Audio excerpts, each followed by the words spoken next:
4 na taon na ang lumipas, ngunit hanggang ngayon ay sariwa pa rin sa ala-ala ni Sofia ang lahat. Paano niya nga ba naman kasi makakalimutan kung araw-araw niyang nakikita ang mukha ni Mateo na kamukhang kamukha ng ama nito? Sa nagdaang mga taon ay naging matalik niyang kaibigan si Dayan. Matagal na rin itong nakaalis sa dating trabaho magmula na makilala nito ang nobyo. Desente na rin ang trabaho nito maging si Sofia.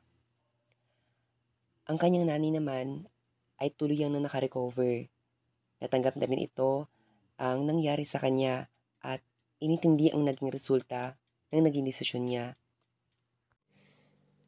Nakita niya kasi ito nang minsang madaan ng isang bar. Maikli ang palda at revealing ang suot na damit. Malaki ang bilog ni hikaw at putok na putok ang makeup.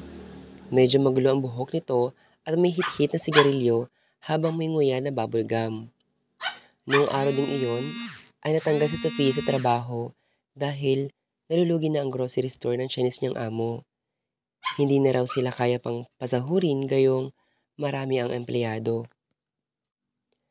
Sa kadesperadahan niyang magkapera ay nilapitan niya si Dayan para magtanong kung may maiaalok ba itong trabaho kahit pagiging waitress lang.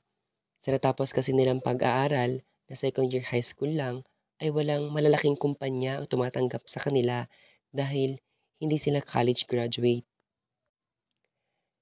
Kaya naman ay pikit-matang pinasok ni Dayan ang trabaho sa isang bar hanggang sa makasanayan na nito.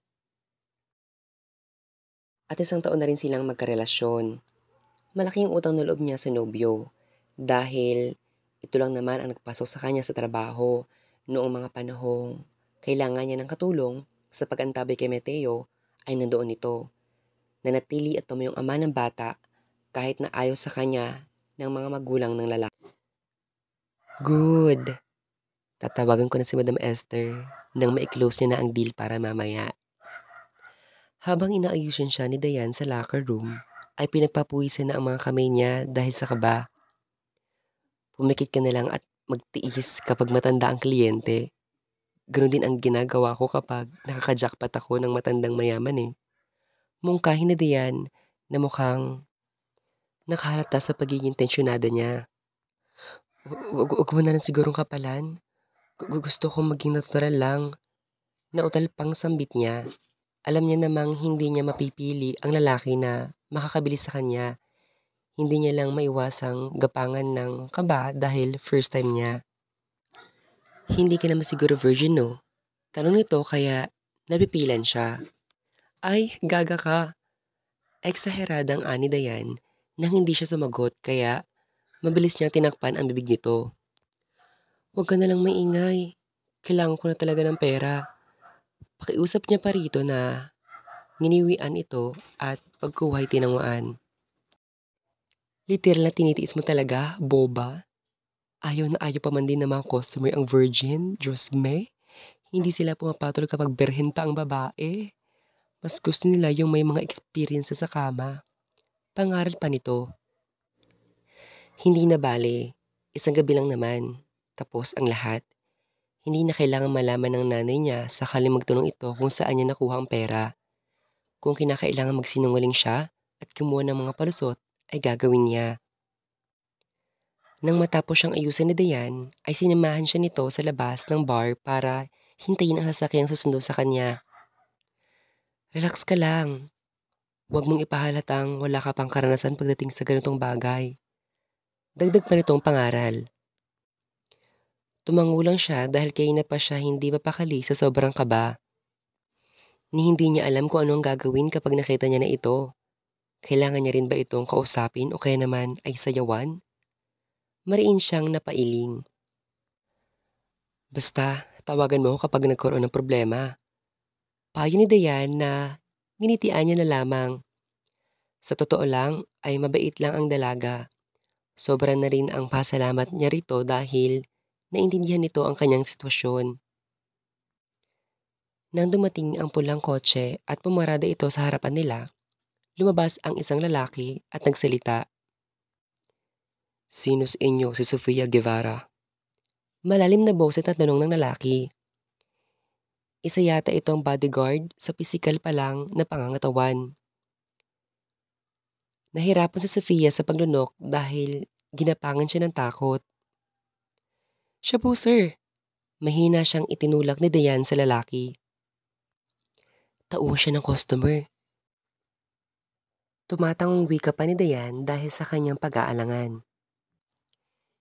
Pinagbuksan siya nito ng pinto sa backseat at dahil nakamaikli at manipis siyang dress ay nakaramdam siya ng panalamig sa pinaghalong aircon ng kotse at sa kaba.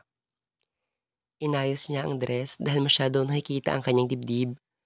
Gusto niyang yakapin ang sarili dahil pakiramdam niya ay nakahubad siya.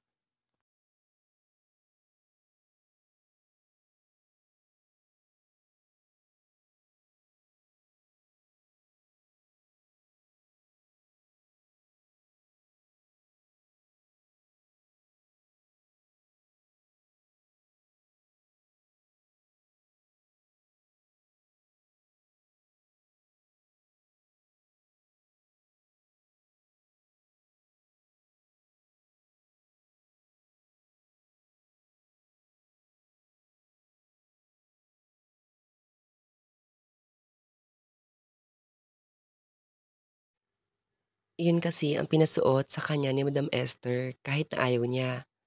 Wala naman siyang choice kundi sumunod dahil ito ang masusunod. Nang makarating sila sa isang five-star hotel, sinamahan siya ng dalawang lalaki papunta sa penthouse suite. Habang naglalakad ay binababa niya ang palda at iniaayos ang takip sa dibdib. Nang tumapat sila sa isang silid na pinagpapawisan ng kanyang noo, mahigpit niyang hinawakan ang pitaka na naglalaman ng cellphone at 100 piso. Nang kumatok ang isang lalaking nagkadid sa kanya, papasukin mo siya. Malamig at baritonong boses sa sagot ng lalaki sa loob. Nag-iilusyon ba siya o nagkamali lang ang dinig? Hindi kasi pang matanda ang boses nito. Pinabuksan siya ng pintuan ng bodyguard. Pagkatapos ay iniwanan siya roong nakatayo. Dahan-dahan at magaan siyang pumasok habang inililibot ang paningin sa malawak na kwarto. Sa sobrang kaba ni Sofia ay dahan-dahan niyang isinarado ang pinto na halos wala nang marinig na tunog. Madilim ang paligid ngunit kahit ganoon ay tumatagos sa bintana ang maliwanag na sinag ng buwan. Tanging lampshade na dilaw ang kulay lang ang nakabukas at hindi niya makita kung nasaan ang lalaki. Hindi ka ba nilalamig sa suot mo? Halos tumalon siya sa gulat na magsalita ito galing sa kanyang likod.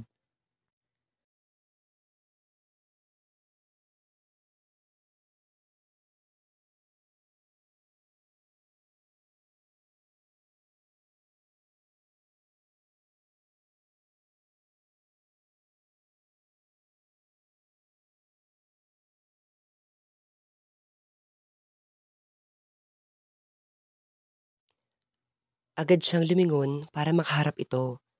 Nanuyo ang lalamunan niya at nalaglag ang panga nang tuluyan niya itong masilayan.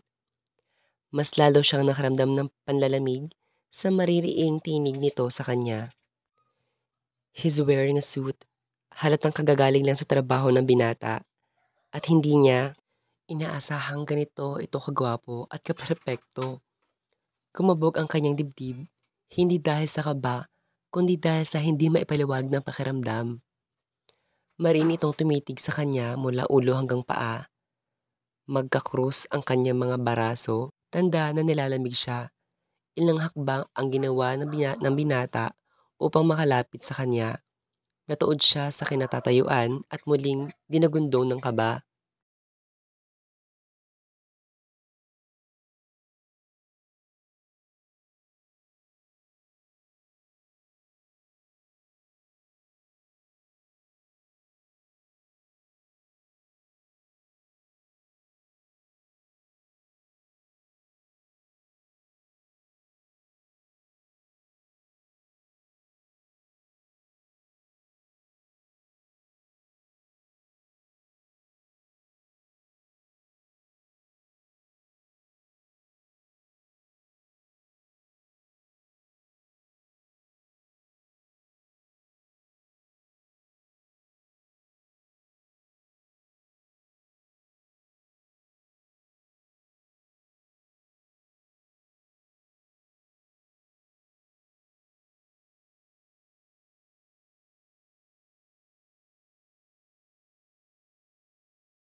Heto na ba?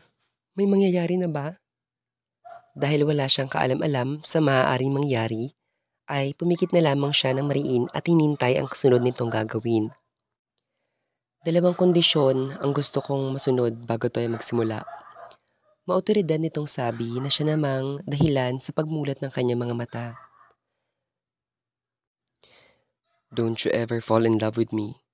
At kapag natapos na ang gabing ito, hindi ka na dapat maghabol pa sa akin. Bakit? Wala sa sariling tanong niya. Kumunot ang noo ng binata kaya nataranta siya at mas nilinaw ang sinabi. I mean, bakit ako may in love sa'yo? Bakit pa ako maghahabol? Tumaas ang sangkili nito at nagsalita. Maraming babaeng nagkakandarapa at naghahabol sa akin matapos may mangyari. They said they were pregnant and I am the father of the child. Ngunit lumalabas na hindi naman pala totoo. That's why, nagbabayad ako ng malaking halaga para hindi mangyari ang mga ganoong bagay. Malamig nitong paliwanag.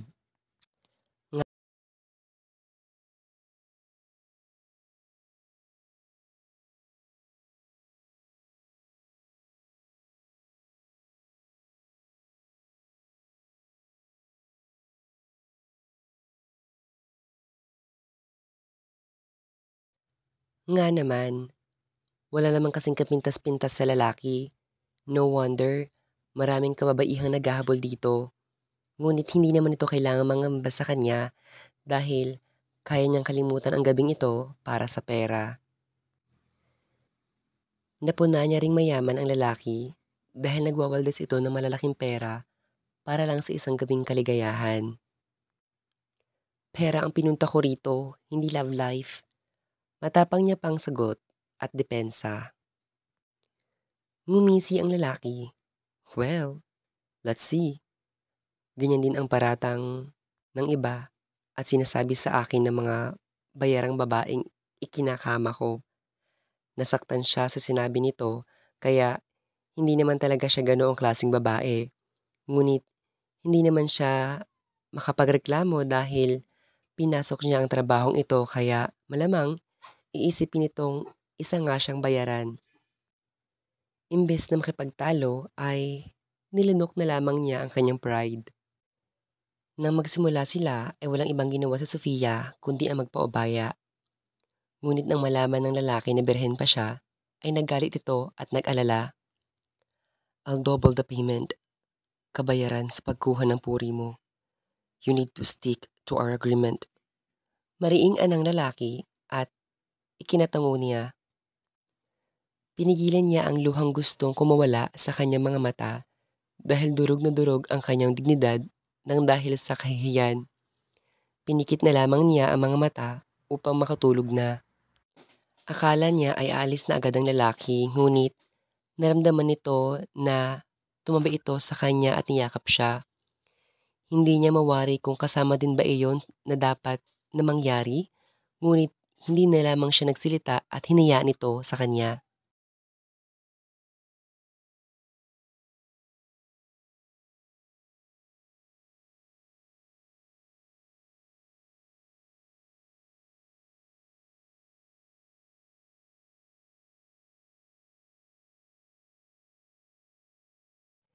Nagising siya kinumagahan nang wala na ang lalaki sa tabi niya.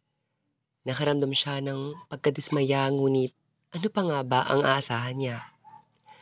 Mabilis niyang hinanap ang pitaka na naglalaman ng cellphone at pera. Nasa bedside table iyon kasama ang iniwang sulat ng lalaki. Ipinapaalam sa kanyang nabayaran na nito ang 2 milyon sa kanyang amo. Pagkatapos niya mag-ayos sa banyo, ay umalis na rin siya agad ng hotel para mabawasan ang kahihiyang nararamdaman. Hindi niya nga alam kung makakalimutan niya pa ba ang nangyari. Nang makauwi siya at makapagpalit ng desenteng damit, ay tinawagan niya agad si Dayan para makipagkita. Nahati na kasi ang pera at kukunin niya na lamang ito kay Dayan. Grabe, jackpot ka, Sofia! 2 milyon! Pahisterang sambit ng dalaga at ibinaba sa lamesa ang malaking bag na naglalaman ng pera. Dinoble niya ang bayad dahil nalaman niyang wala pa akong experience. Tsaka nga pala, hindi siya matanda. Siguro mga nasa 27 pa lang. Ang swerte mo. Gwapo ba? Masarap? Magaling bang kumiling? Natatawa at tumitiling pang-asar pa ng babae sa kanya. Napangiwi siya nang maalala na naman ang nangyari kagabi. Napasimangot na lamang siya at napailing dahil sa hiya. Isang buwan ang lumipas ay nabayaran na ni Sofia ang mga utang at mga bayarin sa ospital. Naoperahan na rin ang nanay niya at bumubuti ang kalagayan. Nagpatuloy na rin siya sa paghahanap ng trabaho habang nagpapagaling ang kanyang ina.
Lumipas pa ang 2 linggo nang makaramdam siya ng pagduduwal at pagkahilo. Hindi na sana niya papansinin dahil baka dala lang iyon ng labis na pagpupuyat. Ngunit nang himatayin siya sa gitna ng pag-a-apply ng trabaho, ay doon na niya ito sineryoso. Isinugod siya sa pinakamalapit na hospital at napag-alamang buntis siya.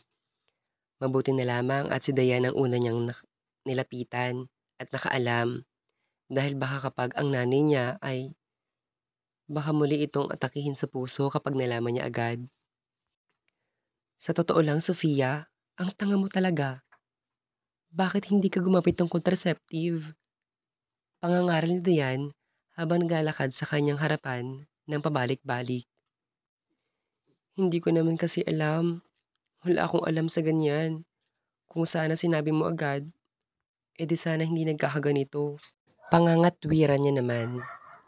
O, anong plano mo? Ipapalaglag mo ba ang bata? Inisa tanong pa nito habang nakasimangot. Ang sama ko naman kung ganun. Walang kasalanan ng bata kaya paninindigan ko ito. Imbes na si Sofia pa kasi ang problema ay ang kaibigan niya pa. Nagulat din naman siya sa nalaman at wala siyang ideya kung kakayanin niya ba itong mag-isa. Ngunit mas lalong hindi niya naman pwedeng habulin ang ama nito dahil sa naging kasunduan nila. It's either hindi nito tatanggapin ang bata or worst, hindi ito maniniwala kaya mas mabuting itago niya na lamang para hindi nito malaman.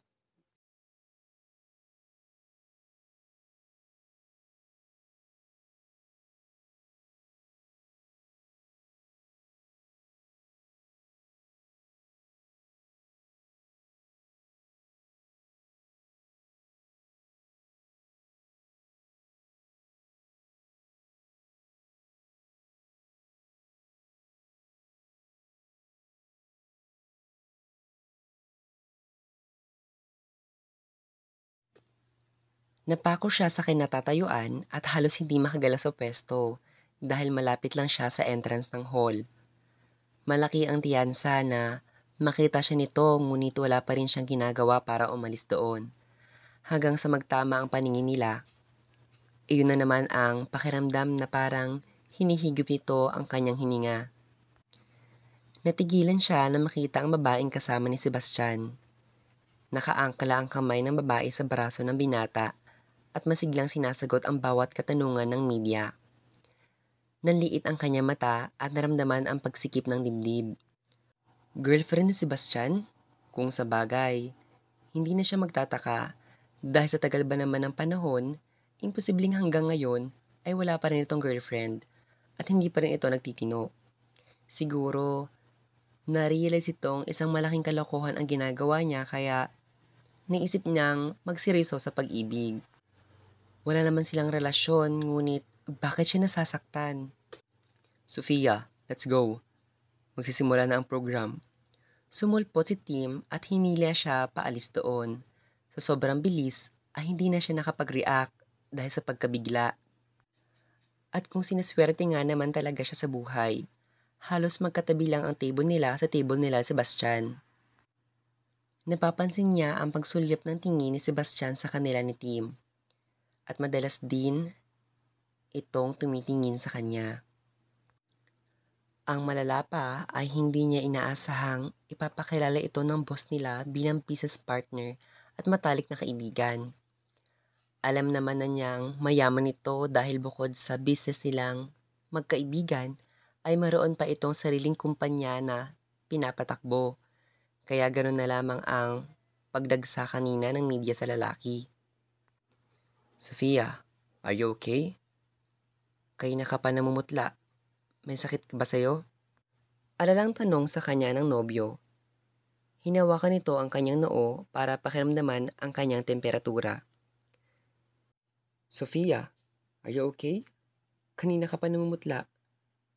May masakit ba sa'yo? Alalang tanong sa kanya ng nobyo. Hinawakan nito ang kanyang noo para pakiramdaman ang kanyang temperatura. Nakita niya ang pag-igting ng panga ni Sebastian nang makita nito ang ginagawa ni Tim.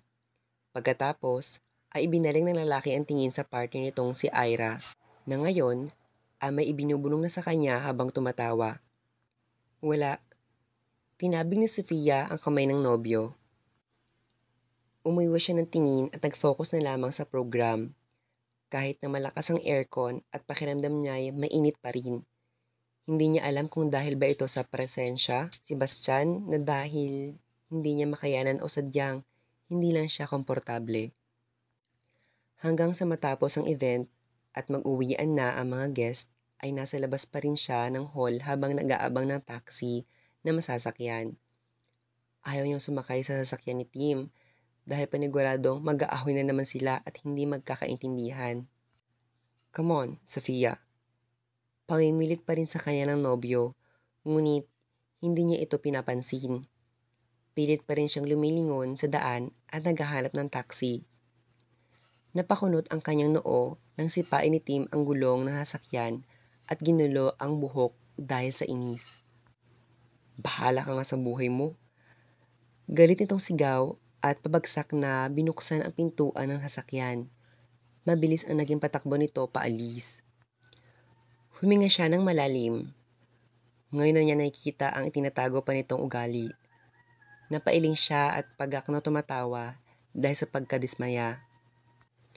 Ilang sandali pa ay may pumaradang itim na sasakyang Lexus sa kanyang harapan. Hindi na sana niya ito papansinin nang bumukas ang pintuan ng shotgun seat. At mula sa loob ay nakita niya ang lalaking nagpapakabog ng mabilis sa kanyang puso. Get in. Mariing wika ni Sebastian.